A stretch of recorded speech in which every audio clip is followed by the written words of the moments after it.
Hey people, what's going on? Welcome to Real Tough Talk. Tough Talk. How is that even possible? Tough Talk. Whoa! Stephen J. partner goes, Show some respect. You did not answer the question. he's a bad man. Bad man. He's a bad. He finally said it. The slipper's gone. The dress has holes in it. The cart turned into a pumpkin again. So what else you gonna do? I guess this team couldn't cover a twin mattress with a king size sheet. Lights out season. Lights out for you. Let's get as quick into the game as possible because I am not staying in this wig longer than I have to. I want to part. Play it out, bro. While you talking this game.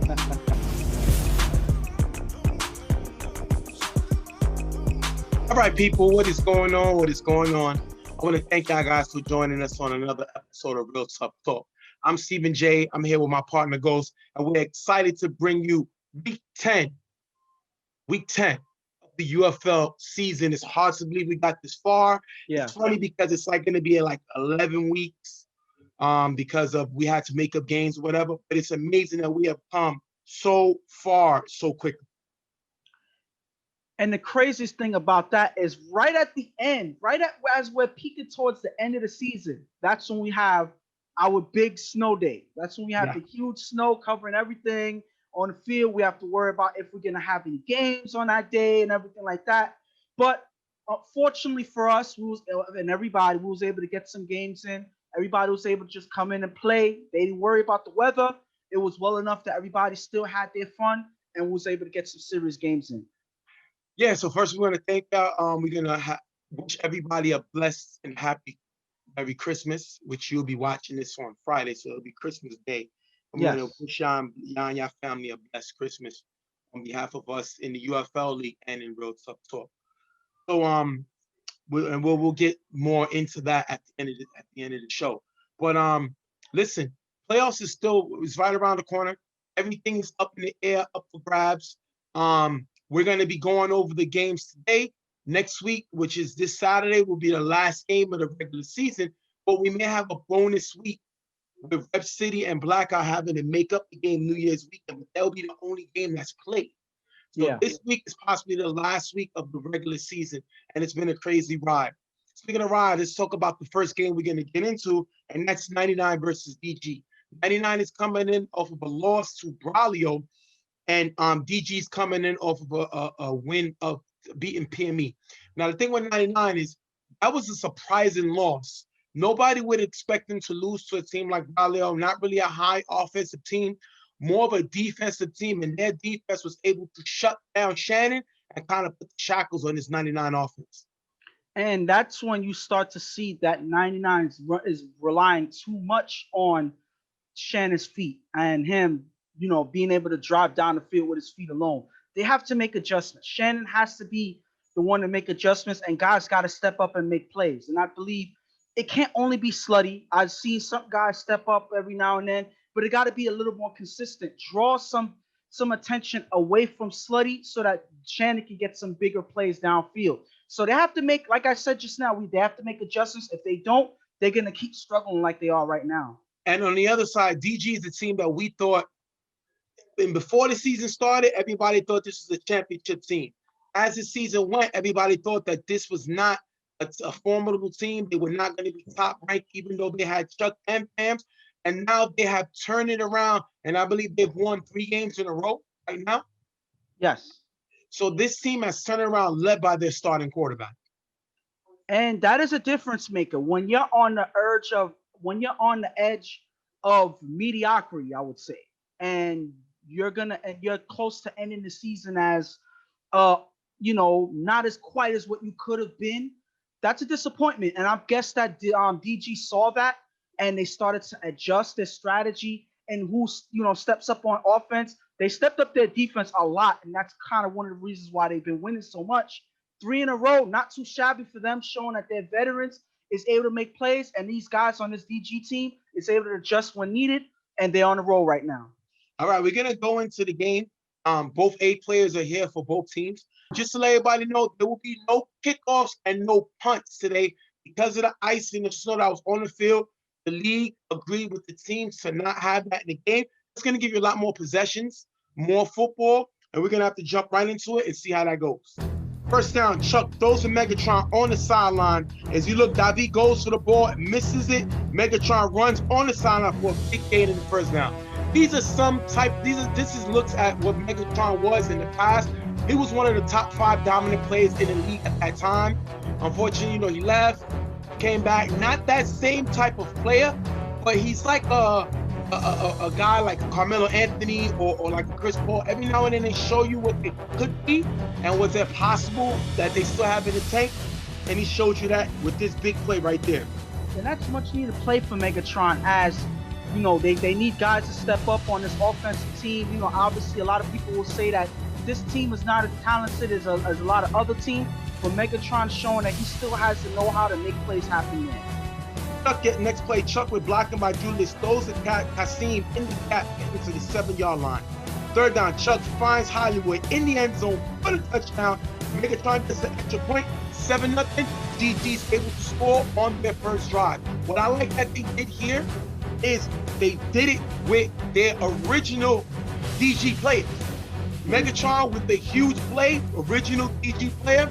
Hollywood with the touchdown, original DG player. That's good when you get the main 4 original getters involved and they score touchdowns.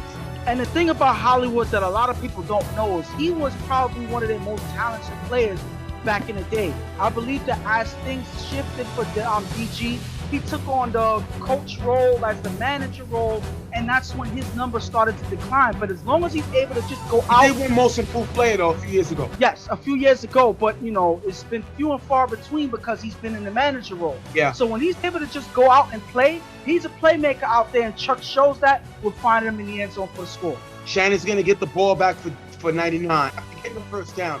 Shannon on 4 rush is sacked by Michael.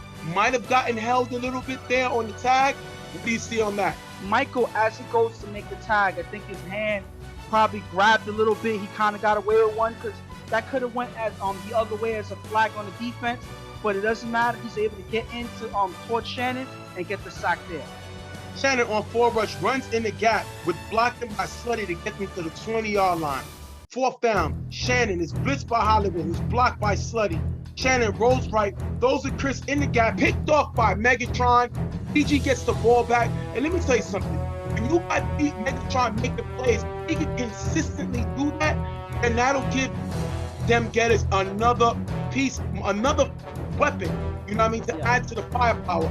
They kind of lack in the bullets they got, but listen, sometimes 1 or 2 bullets is enough to create a damaging blow. Big play here by Megatron. Third down, Chuck on 4 rush, throws a Hollywood cut in the middle, who runs on the sideline for a big gain and a first down. If you look here, the safety is playing too far back. Hollywood is left wide open, causing the defense, and the defense curses on top of that. 15 yards, moving them into the red zone. And that is huge when you give up a big play and then you put the cursing flag on top of that. Listen, the play happened. You can't lose your cool, and they do exactly here, giving them an extra 15 yards, putting them right into the red zone. What are they mad about? They're the one that gave up this big play. They gave up the big play, and that's what they should be mad at themselves. That is a huge big play down on moving the ball for additional yardage. Second down, Chuck finds West in the back of the end zone for the touchdown. Chris gets the extra point. 14-0. DG scores again. And that's because they lose their cool on that play and gave this DG team an extra 15 yards. You don't give Chuck some free yardage to play with because he's going to find ways to use that against you and get into the end zone. That's exactly what happens here.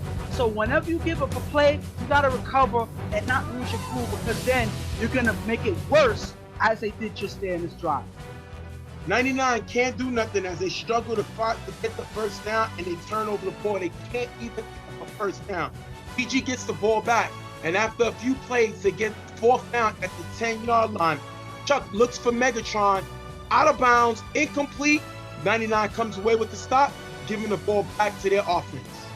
So even though 99 was not able to score and they get the first down their drive, they're able to hold on defense enough to cause a turnover and stop DG from getting into the end zone. So hopefully they can recover the next drive, but that's some good defense by 99 there. Shannon gets the ball back with 3 passes in the gap for a decent game, picking up the first down. Last play before half, Shannon throws it up, picked off by Megatron, taking us into the half. DG up 14-0. And I would say besides that one play, with that one drive where they stopped DG from getting into the end zone before the half, they struggled. They could have put this they could have allowed this game to run away with them with that last drive that they stopped, but luckily they were able to recover enough to make the stop. They have to recover on offense and make something happen in the next half. If they don't, they're going to be in a lot of trouble because I don't see how long they'll be able to hold Chuck from putting the game away in the second half. DG, we neutralizing Shannon's ability to run, and the snow is actually helping us also. Shannon doesn't know if he's a passer or he's a runner.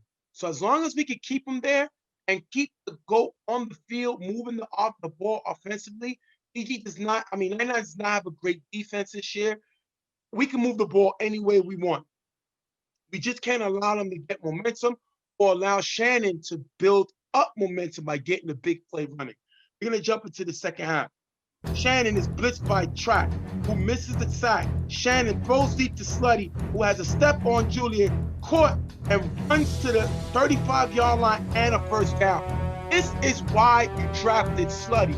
Why the heck do we have him blocking in the first down? In the first half, it makes no sense. If they get him involved in the offense, way to go for him downfield. Shannon on second down with blocking by Mike, runs in the gap for a decent gain. Fourth down, Shannon finds Matt in the middle of the end zone for the touchdown. 14-6, 99 scores.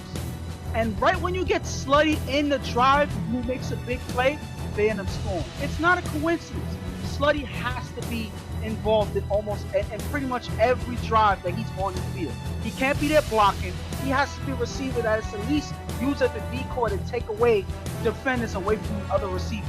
If they don't utilize him in that way, they're going to struggle to score. And you've been seeing that up until this drive they finally get into the end zone.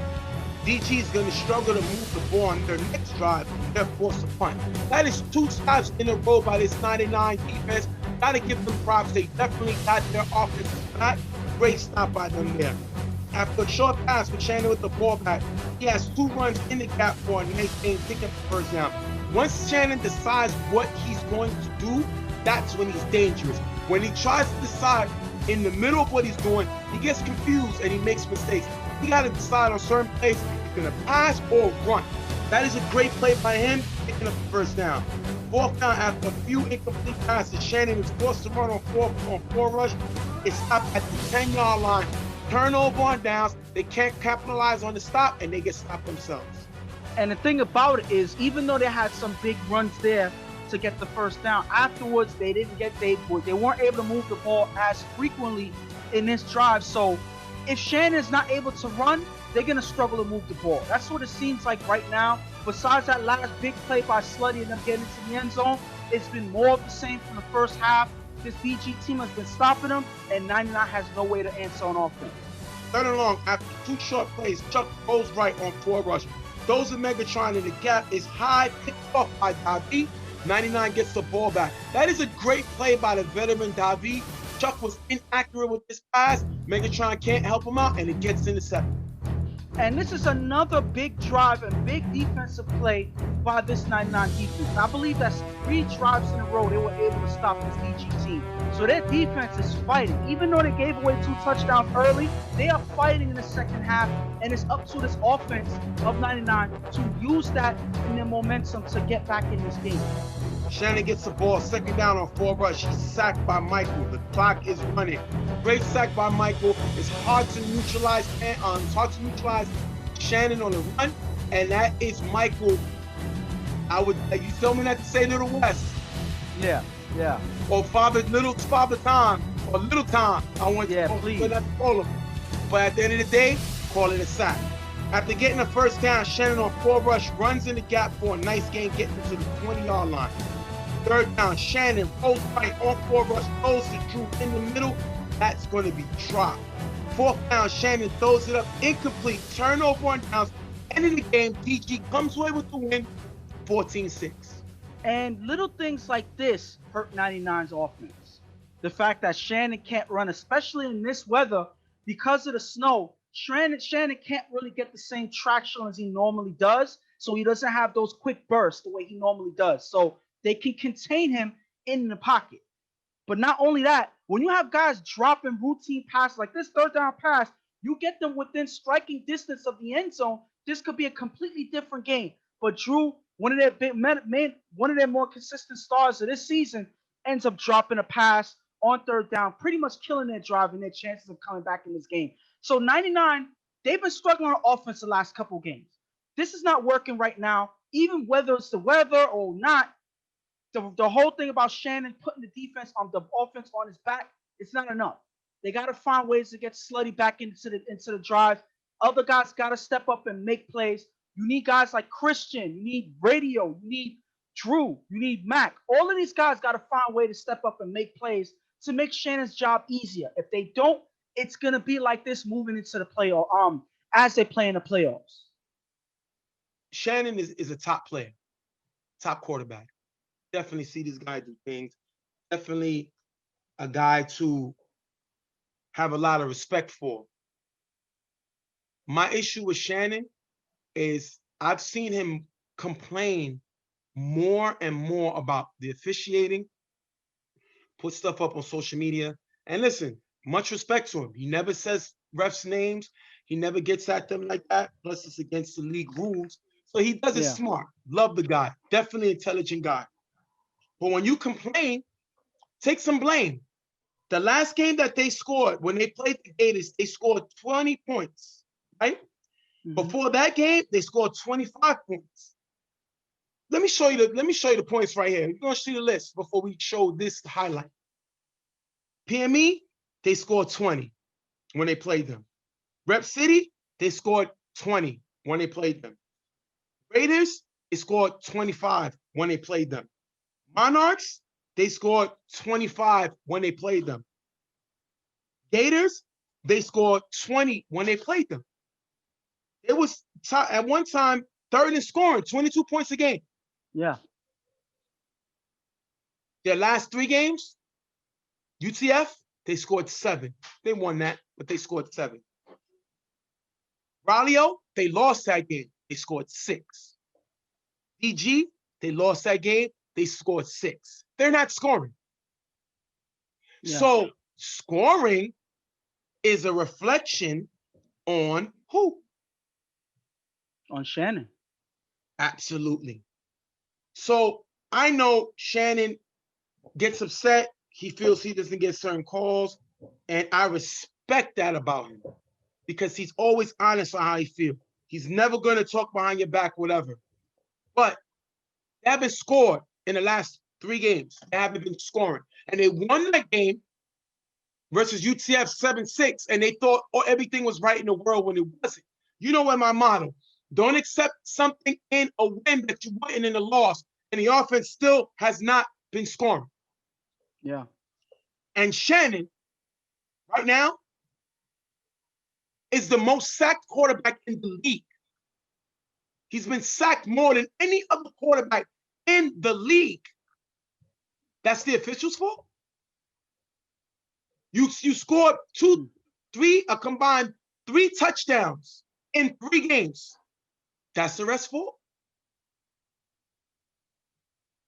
Can I ask you a question? Wasn't Slutty the top pick he wanted? Didn't he say, I need a number 1 receiver? Yeah, and they got him. Why the heck is Slutty blocking? Just explain that to me. Why? You brung Slutty in a block? I've never seen Slutty block. Not even in the YMM camp. That's not what he does. Something is going on with this team and is led by their quarterback.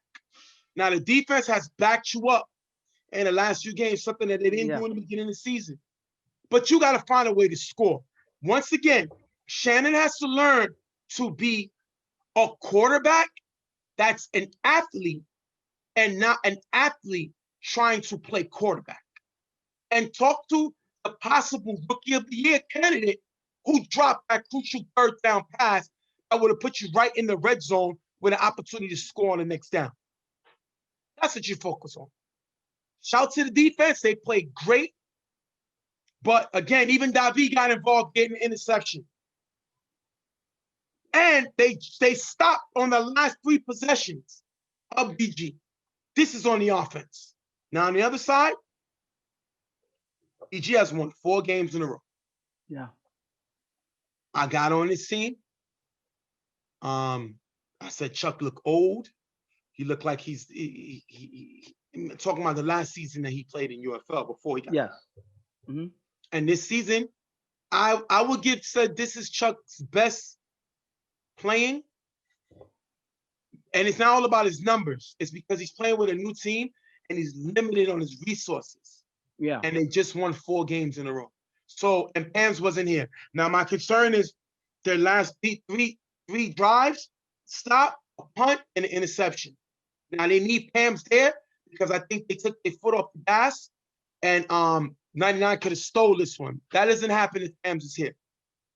But this team has showed that they're definitely a championship contender. I don't know who you want to give it to. It could be Chuck. It could be Hollywood, who wasn't really here. It could be Pams, who missed about 2 games this season. So I don't know who you want to give it to on this team, but somebody got to be up there for Coach Captain of the Year because for this team to win 4 in a row after starting out as slow as they did and now possibly being the number 2 seed, that's pretty good. I'm gonna say that I was confident that they would get things going. Here we go. I was confident. I'm giving them props, okay? I'm not gonna give them a cookie. I'm not gonna give them a medal. You know what I mean? I'm not gonna throw confetti and say, "Hey, they're winning." They were supposed to do that all season. But go ahead, it's your time. It's your time to shine. Your time to glow. Go ahead. Listen, it's not even about gloating. It's about the fact that you have these guys, these veterans, coming from a different team that's making it work, starting to make it work with a completely different team. That's not easy to do when you're so used to doing things one way, and you got to get everybody else acclimated to you doing things the way it works for the team, not the way you do it on your team. You bring some things from your team, you take some things from the team you're playing with, and just make things work together. That's exactly what they're doing. And all of these guys deserve so much credit for starting to make it work. They're showing the potential that this team already had from the beginning, and you're seeing it unfold on the field right now. All right, we're going to wrap this one up with DG coming off the win off of 99, 14-6. We'll be right back.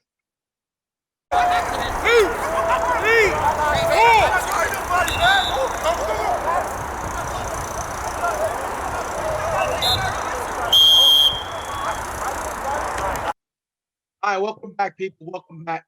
Next game we're going to jump into is the Sharks versus PME. Now, PME is coming off of beating the Gators, and the Sharks is coming off of a loss at Grind Time. Tell me what you think about these teams this season. First of all, PME is a more exciting team to watch when they're not at each other's throats. You know, they have a lot of talent on this team. I really like this quarterback, Rel, when he's cool, collected, and when he's focused on the game. I really like this defense that they have a lot of playmakers on, that make things happen. Like, I've always liked this defense, even from last season. You have Jaquan, you have Carmine always leading the charge with their consistent play. But then you have Chad making some big plays in this game as well. Then you have, improvements in the rushing game. Everything across the board, I can say that there's something I like about this team. Right. So, that coming in, they've been showing their potential in the last couple of games that they've been playing. So that's why I kind of can speak well about them so far. And about the Sharks team, they're a team that no matter what the standings show, they're still one of the most talented teams that you could ever face.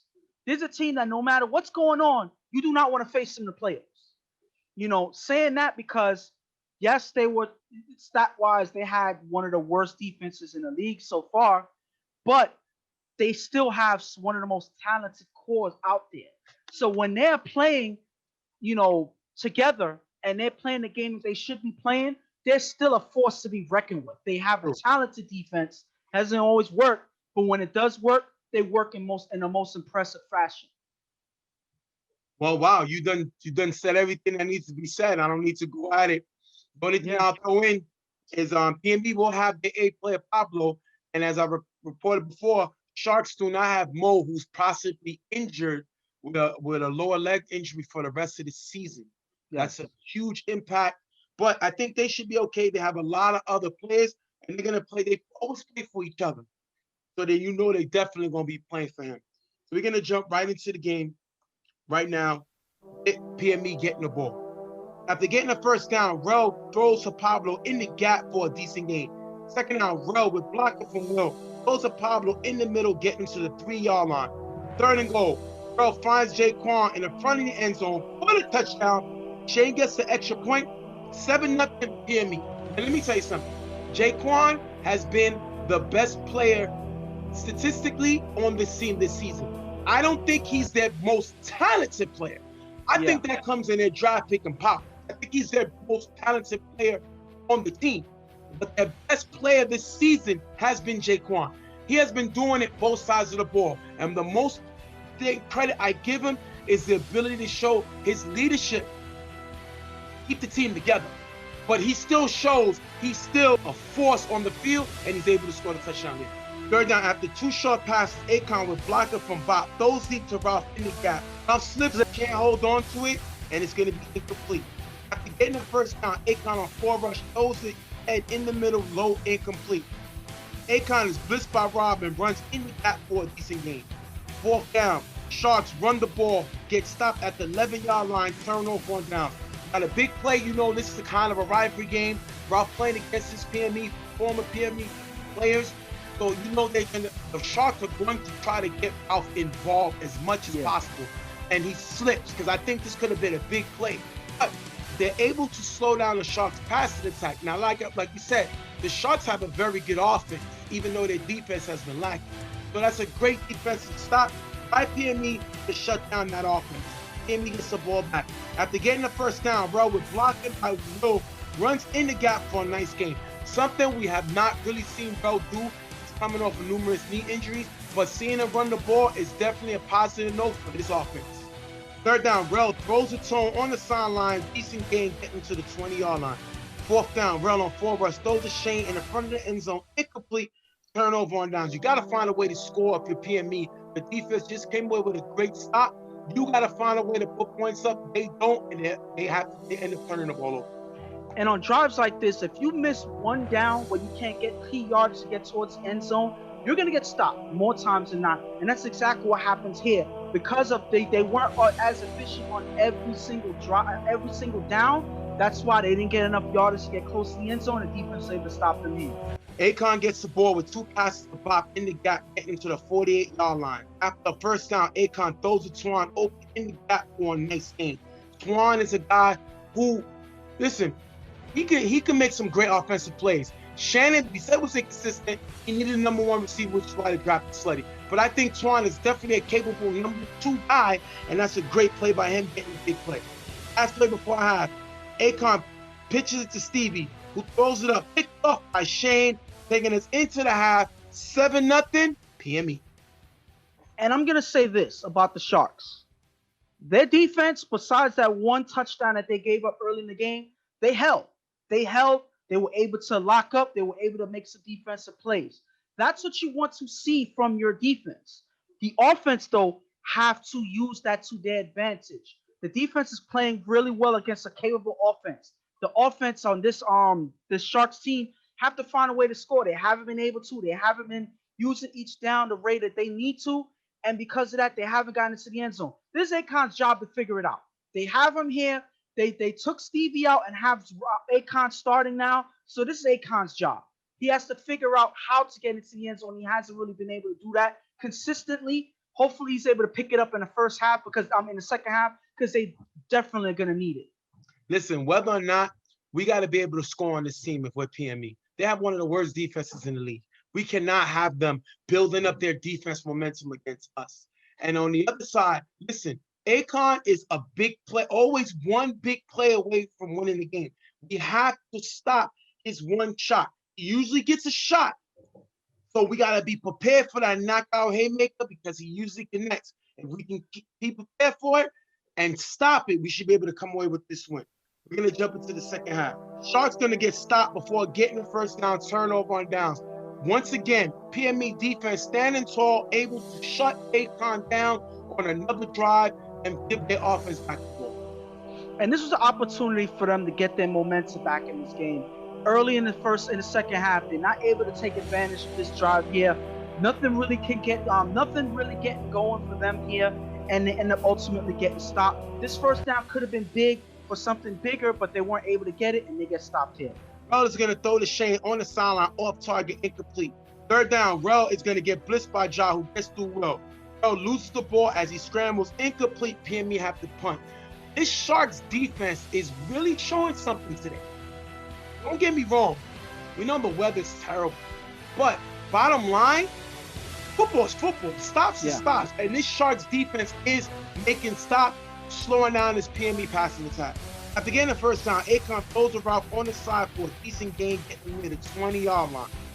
Second down, Akon on forward rush, throws to Twan open in the back of the end zone, and that's going to be dropped.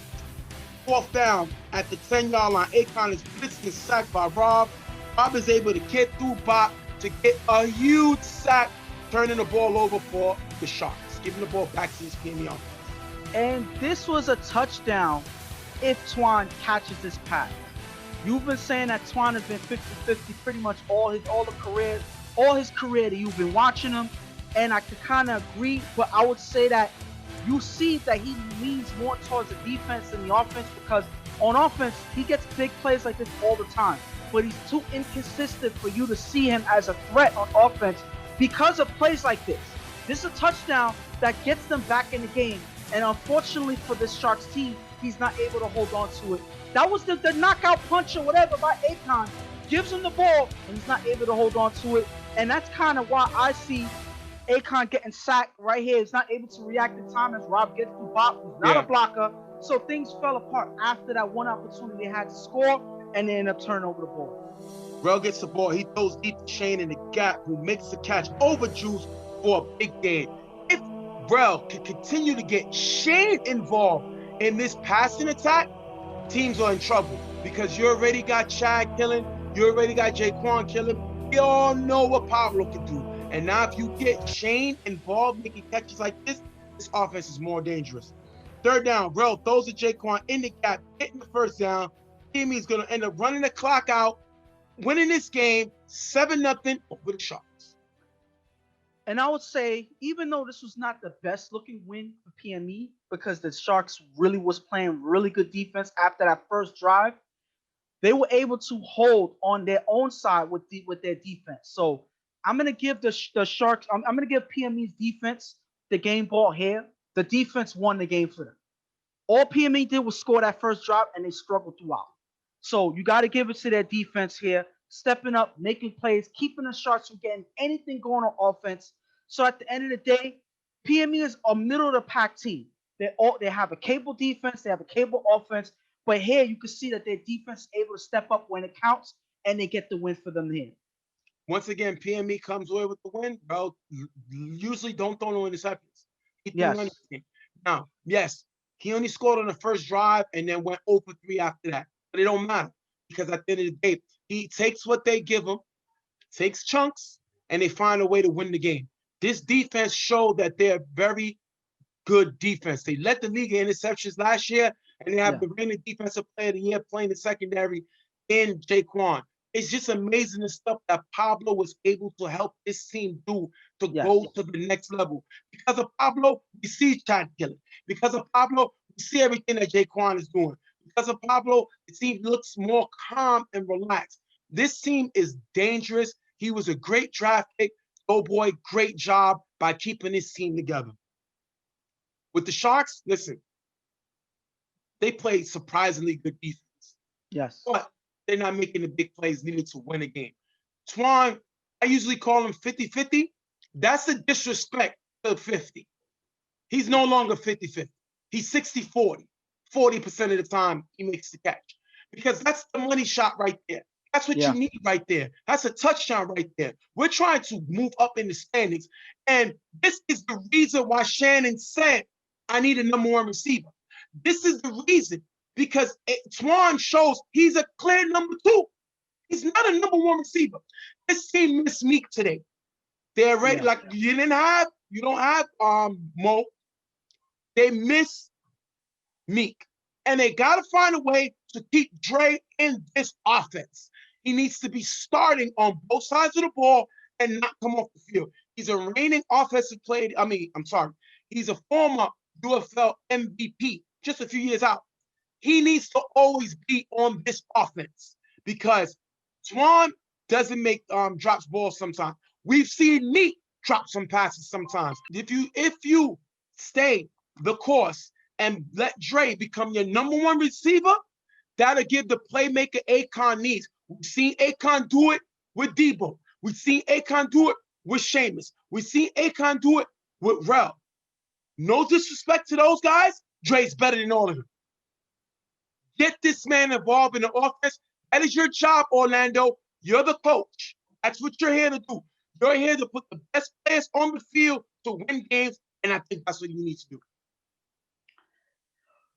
Well said. The one thing I'm gonna add with the Sharks is the fact that last week when the Sharks had the opportunity to win the game, Akon wasn't able to make that one pass to seal a game for them.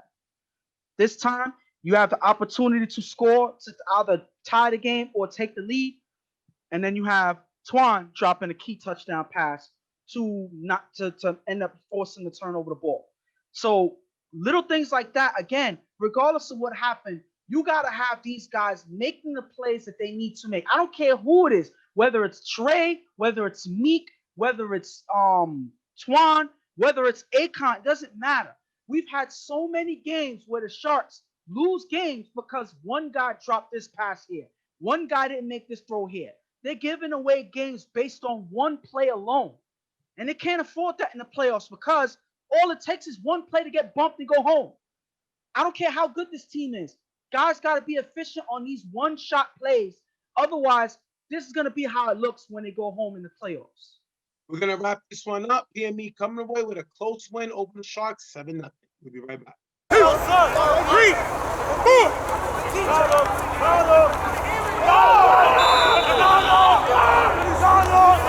All right, people, welcome back. Real Tough Talk. Thank you for joining us back on the show. And we're going to go through the next game. Next game we're going to go through is Grind Time versus Don't Sleep. Now, Grind Time is coming off of a win to the Sharks. And Don't Sleep is coming in off of beating the Gators, a very much needed win. Now, with Grind Time, listen, this is a big game for them because if they win this game, they lock up the number 1 seed and the first round bye. Now, listen, Grind Time has been to 2 back-to-back chips when it was a full A division and even when it went down to a practically B division. And now they have an opportunity to win the division. This is basically telling you what this type of organization this is. This is definitely a team that's capable of adjusting to the league in general, no matter what the rules are. And for them to be able to be doing so well and fly under the radar, how can you have one loss and fly under the radar? You're about to be able to clinch the division before any other team, and you're flying under the radar, especially when your reigning MVP quarterback is not playing at the same caliber that he played last year, doubling his interceptions at this time. That says a lot about this team. And you got to give it to the main reason why they're playing so well, and I believe it's their defense. They have they pretty much just go in, do their job, and go home. That's pretty much how their defense works. They make the plays that they need to make, and it is what it is. You know, Lou, like you said, haven't had his best numbers this year, but it didn't matter because the defense always put them in striking distance to win games. And that's all you ask for out of a defense, and they're one of the tops in defense. And when you have that, it gives you an opportunity to win any game that they go out there to play.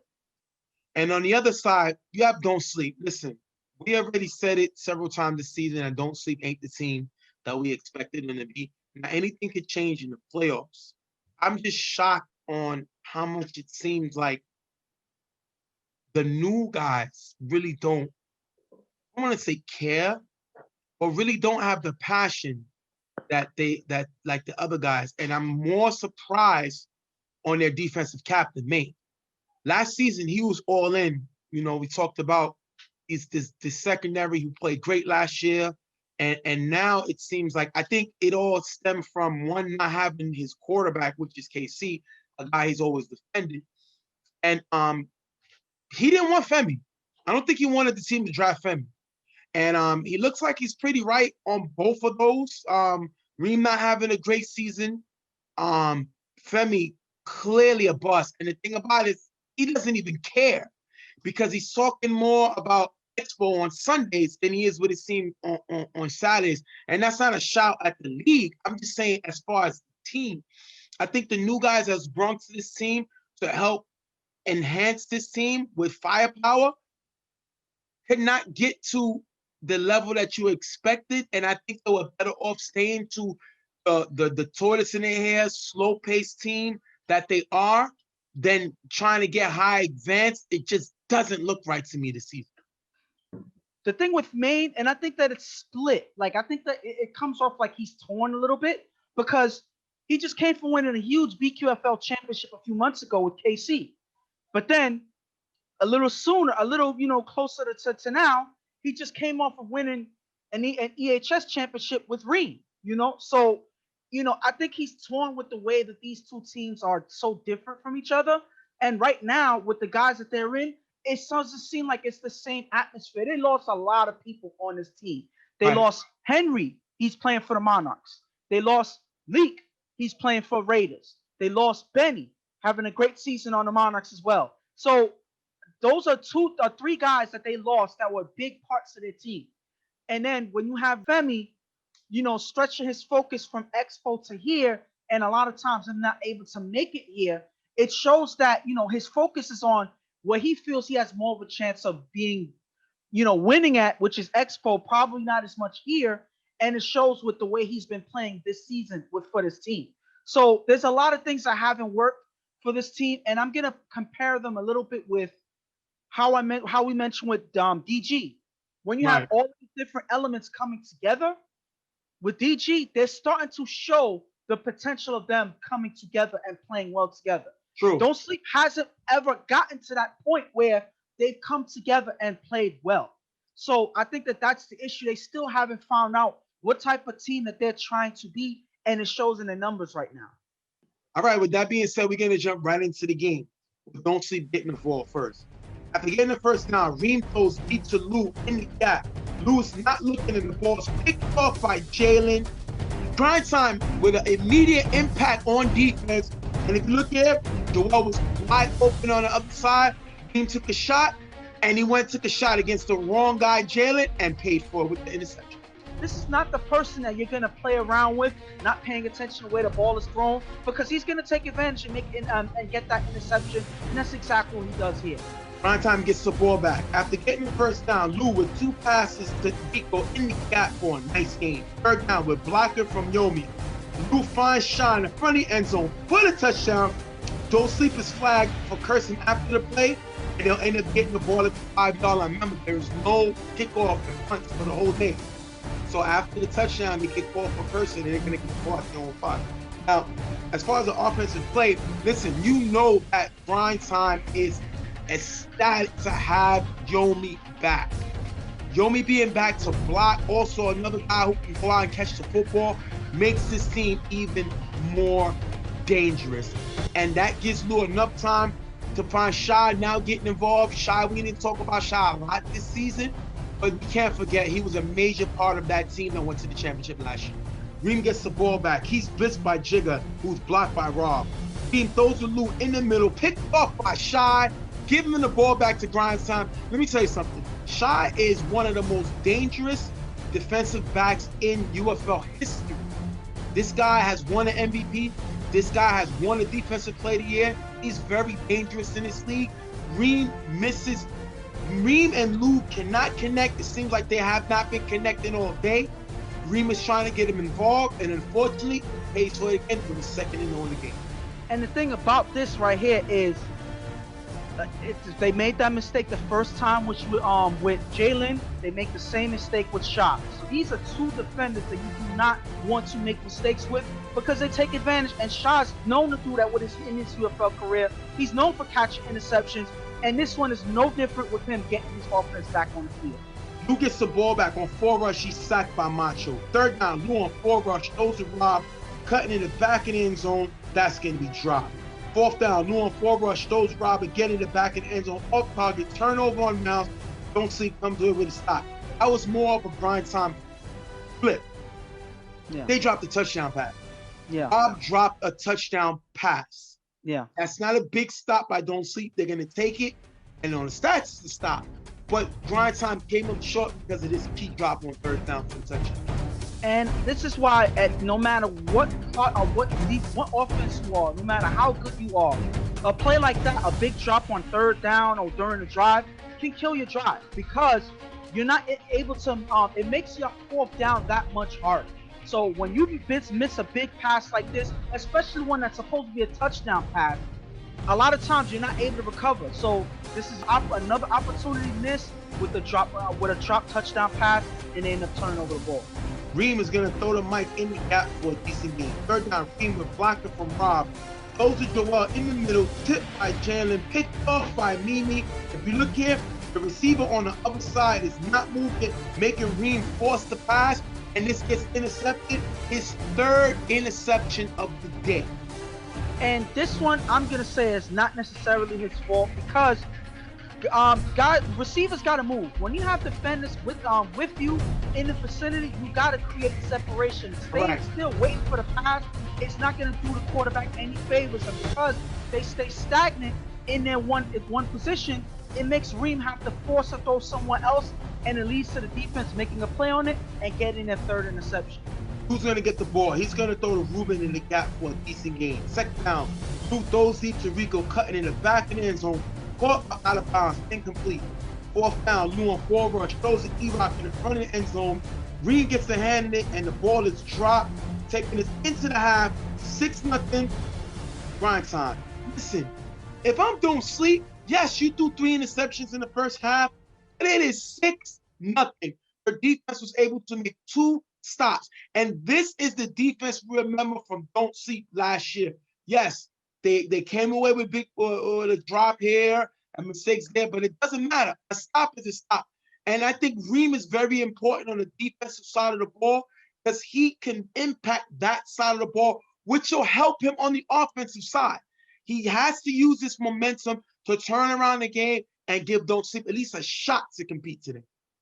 The thing about grind time is, yes, it's a 6-0 lead for them in the half, but you're not worried about this Don't Sleep team at all because the one thing that's key to this is that Don't Sleep struggles to score the football. They struggle to get into the end zone. So as long as our defense, our top defense in the league, is able to hold them without scoring, we have opportunity to win this game. Even if it's 6-0, it doesn't matter. Our defense have an opportunity to hold throughout the game. As long as they're able to do that, we have no worries of losing this game. I think that they're looking like they're going to be just fine. We're going to jump into the second half. Lou throws a shot in the gap for a decent game. 2nd down, Lou will block it from E-Rock. Throws a Yomi in the gap. Maine gets a hand in it, incomplete. Maine finally making an impact play. Didn't really play in the first half. I kind of question his effort in the first half, but he comes in to make a play. This was they need Maine to do. Great play by him there. 4th down at the 45-yard line. Lou on 4 rush. Throws to Rico, cutting in the gap for a decent game, picking up the 1st down. If you look here, AI gets caught watching the quarterback. AI was an all-star last year. Doesn't look like he's going to be an all-star this year. Not playing on the same level, and this is why I'm making mistakes here, giving them a crucial 1st down. 2nd down, Lou throws to E-Rock on the sideline for a decent game, and Joel is flagged for hands to the face. That is a big penalty, moving him up. Lou on 3rd down with blocker from Yomi makes the throw, and that pass is going to be dropped. 4th down, Lou is blitzed and sacked by Reem. If you look here, Reem gets by Yomi, and that's going to be a turnover on downs. Like I said, Reem is a very capable defender. Here he beats Yomi and able to come away with a big sack. If Reem can keep this pace on defense, he can help himself on offense. Great play by him there. And the thing about this was a long drive. They had an opportunity to stop the first. They had an opportunity to stop the 1st down early in this drive. They made a mistake. but they kind of fixed it towards the end of the drive, and they're able to make a stop before grind time makes it into the end zone. This is the way that defense has to play. They played well in the first half, only giving up 1 touchdown. They just got to hold enough of their offense to recover and make something happen on the other side. Reem gets the ball back. He gets 3 passes in the gap for a nice game, picking up the first down. Reem is gaining momentum. Third down with 2 passes on the sideline for a nice game, getting them to the 20. Third down, Reem is blitzed by Rico, who's blocked by Rob. Reem throws the A-Hot on the sideline, catches it, extends the ball into the end zone for the touchdown. If you look here, Ruben doesn't see A-Hot open behind him and leaves him open as he steps up to guard Joel. Galen gets an interception on the extra point, 6-6. First of all, I like this guy, Rob. Once Rob got used to the thought process of this league and not holding too much, like tackle when he blocks, he's definitely a good blocker. He can be, has potential to be a great blocker, especially when he holds his temper. Now, on this play, A-Hot getting involved offensively, and Reem is getting into a rhythm. This is the Reem we expected to see this season. This is the Reem we expected to compete with all these other quarterbacks. He's finally coming through, and he finally ties the game up. Grind time is struggling to move the ball, and they're going to have to punt. Remember, it's 6-6.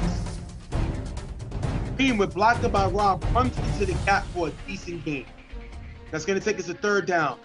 Reem, with blocking from Rob, throws short to Rob in the middle. That's going to be dropped. If you look here, Macho is wide open on the sideline. Fourth down, Reem is blitzed by Jigga, who's blocked by Rob. Reem goes left, goes to Rob in the gap. That's going to be dropped. Turnover on downs. They're not even able to get a first down. That has to be frustrated. They had an opportunity to take the lead, and they don't even get a first down. And this was just an unfortunate drop pass right here. They were moving the ball early in the drive, but then that third down play where they end up dropping the pass, it kind of fell into the fourth down. You cannot afford to miss any down when you're trying to drive into the end zone, especially when you have a struggling offense. You got to do Reem a favor and catch the ball. They don't do that here, and it ends up them struggling to get into the end zone on the fourth down, and they end up getting stopped. This is drops that they've been doing in the first half. It's killing them in the second and keeping them from taking the lead here. Grind time gets the ball. Second down after a short pass. Lou on 4 rush, goes deep to Shaw, cutting in the middle. Shaw makes a nice catch, getting to the 2-yard line. 5 seconds left. That with 15 seconds left, I'm sorry. That is a great play by Shaw. We seen Shaw do this last season, pick up towards the end of the season and get hot. Great play by him, and this is the Rocket Man Luke finding him. Third and goal. Luke finds Shaw in the back of the end zone for the touchdown. 12-6. Grind time takes the lead.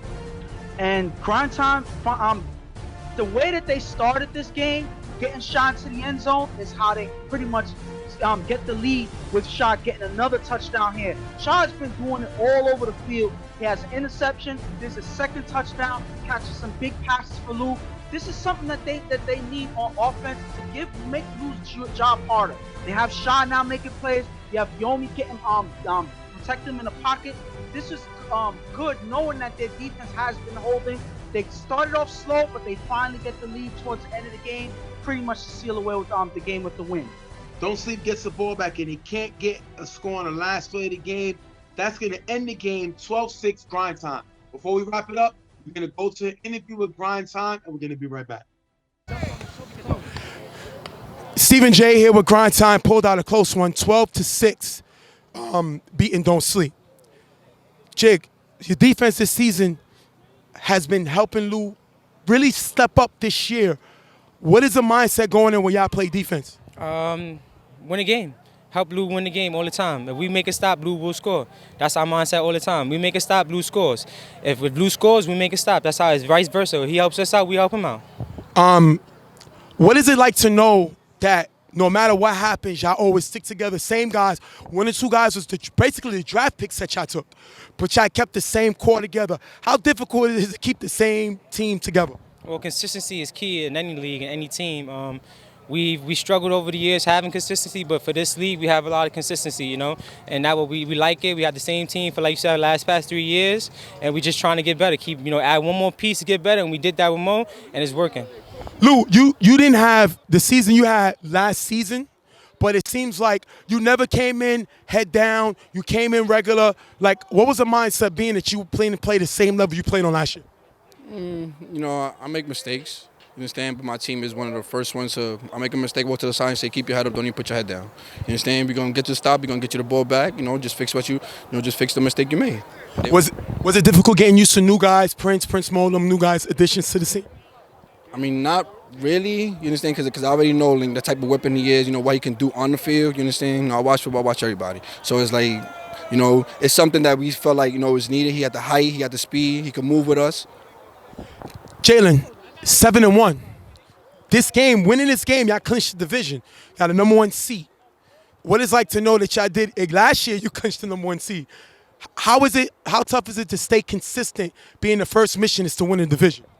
I mean, it could be tough. We're in a tough division. So last year, I think we're still in the West, but we had Carver. So we always on the tough side. So getting that first round bye is big because 2 through 6, 7, they gonna kill each other out. You got the Sharks in there. You got Blackout. You know what I mean? So coming out of that, only 2 teams could come out. So if you could skip that game, work on some things, fix some things, do some practice, look at some film. That's big. You know what I mean? You can watch them, see what they did in the playoffs. So it's always good to win your division. It feels good to be on the right side of things. All season from last year, people been saying y'all TFL's version of the Buffalo Bills. Went to 2 chips consistently, lost both chips. Right now, you're the number 1 seed. Is it championship or bust, even if you get to the championship? Is it winning or this season was a failure? I mean, I think that's every season for us. I mean, we don't, like I told you last time, we don't play to get to the chip, make a Final Four.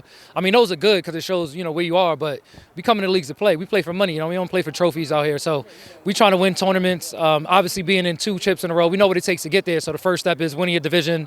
Now we got to go to the playoffs, but we trying to win the championship. I'm not here we don't care. I know you talk about, we've had some All-Stars before, lose not having a good season. We're not worried about trying to win MVP or having 6 people on the All-Star team. We're trying to win a chip. All of us have made All-Star teams, won awards before. So our goal is to win the championship. That's the only thing we haven't done in this league. Last question for you, Jigga. Next week, basically, what I'm hearing is possible the league may be off New Year's weekend as a league.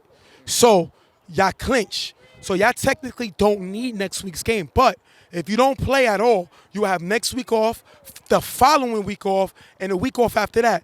You will come back with more, having played in close to a month. Are y'all going to look into playing next week, or y'all going to just not even do the game? Jay, we don't forfeit. We don't forfeit whether or not we 7-1 or 1-6, We play every single game. If we got 6 guys or 7 guys, we're going to come out and play. I'm here, Lou's here. That's all we really need. Jalen's going to be here. We here. Bo's going to eventually be here, so we good. Some guys might be away for the families, but we're going to win. We're going to come out and play too. All right, we're going to thank them. They're going to play, but we know they're not going to play hard. They're going to jump around. Just to keep warm. Oh, see, they ain't playing. If you was playing better on offense, I'd be like, we take the 4. Right. Same on defense, so we got to clean things up. Right. Get some guys here. So we need that game just as much as whoever's fighting for right. second or third seed. We ain't really hitting on all cylinders right now. So whoever they play, if you need that game, don't think they lay down. They're playing to win that game. So if you need that proceeding, you're in trouble because you got to play a 7-1 team. We're going to see you on the site. Thank you. Shout out to them guys for the interview. Appreciate them. Time wins the division. They will get a bye in the first round. They won the division last year. So they're back-to-back division champions. And you got to give it to them, man. This team is very, very formidable. They're a key cog in the UFL. And they definitely go back, and this is the stepping stone they want in order to get back to the championship, was winning the division.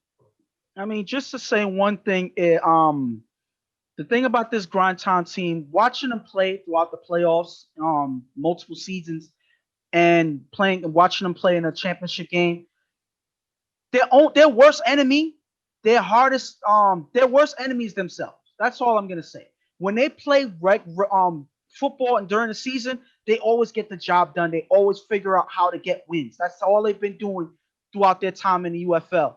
When they just gotta show consistency like this in the playoffs. They have a defense that makes some mistakes, but they're solid overall, protecting the lead. And Lou, when he's had time in the pocket, he's able to figure out how to get into the end zone. Then you have all these playmakers making things happen. As long as they stay consistent with this type of flow, I think they have a great chance of at least going back into the championship. They just got to keep this game consistent. But I believe with these guys, with Jalen and Jigga leading the charge, Lou as well on offense, I think they have a good chance to do just that. On Don't Sleep side, listen, we saw a little bit of something this game. Their defense held grind time. They grind time score on the first possession and on the last possession. Mm-hmm. But they held grind time going 2 for 6. That's a good defensive hold. The offense, unfortunately, went 1 for 6, didn't score their first touchdown to the first possession in the second half, and then didn't score again the next 2 drives. The main key is Reem threw 3 interceptions in the first half. UFL turnovers kill you. Kills your momentum. And definitely is dangerous. And Reem's been doing that. Maine not really playing in the first half. Listen, I know I get a little animated and colorful in the way I break things down. Mm-hmm. But numbers are numbers. Facts is facts. Don't Sleep is a bad team. Now, they know the league and they know what the playoffs can do. They know that they can change it come the playoffs. But they're not a good team. And it's because they don't have passion. They're not showing effort. And that's led by their main guys. That's causing this. Their quarterback, their defensive captain, the loss of multiple players. That's what caused Don't Sleep to play the way they played this season, which is very low on the radar, basically way below expectations. But at the end of the day, they got to look at itself in the mirror leading into this last game of the season they have and figure out who they want to be going into the playoffs. But I'm going to say this. This is not too much different from what we said about Don't Sleep last year during the regular season. They didn't play well. Their offense was struggling. Casey had one of his worst seasons he's ever had, and they made it to the Final Four. And it was, I believe, a possession or so away from getting into the championship. They lost the grind time, but they played well in the playoffs. So there's an opportunity for them to make things work in the playoffs. I'm not going to say that, this team is done, it's over for them or whatnot. But they got to figure out the mistakes that they're making right now and figure them out fast. The thing about their defense, they played well in this game. They really did. But there's so much they can hold on defense when their offense cannot score at all. They scored once towards the end of the end of the second half, but they gave up so many possessions early in the first. That changed the game for them. That made it an uphill climb, even though they were able to tie the game in the end. It still didn't matter. They were still behind most of the game. So the offense, unfortunately, is their issue. But it was their issue last year because they were struggling to score last year. They started to figure things out in the playoffs, mainly because they had guys that stepped up. They had Maine there helping with the defense. They had Happy, which is a stabilizing factor on their team, and also a good blocker that they lost. They miss him right now. Yeah. They also had Leak and Benny playing well. Benny being a former All-Star. So these are things that they've lost. But they have playmakers still on this team that can make things happen. Spider being back on this roster is a big thing for them. So they have to get Macho, all of these guys, Joel, they got to be factors in the game. I believe that they have an opportunity to do so. It's all up to if we see it happen when the time comes. All right, we're going to wrap this one up. Grind Time coming away with the win and winning the division over Don't Sleep, 12-6. We'll be right back. Real Tough Talk.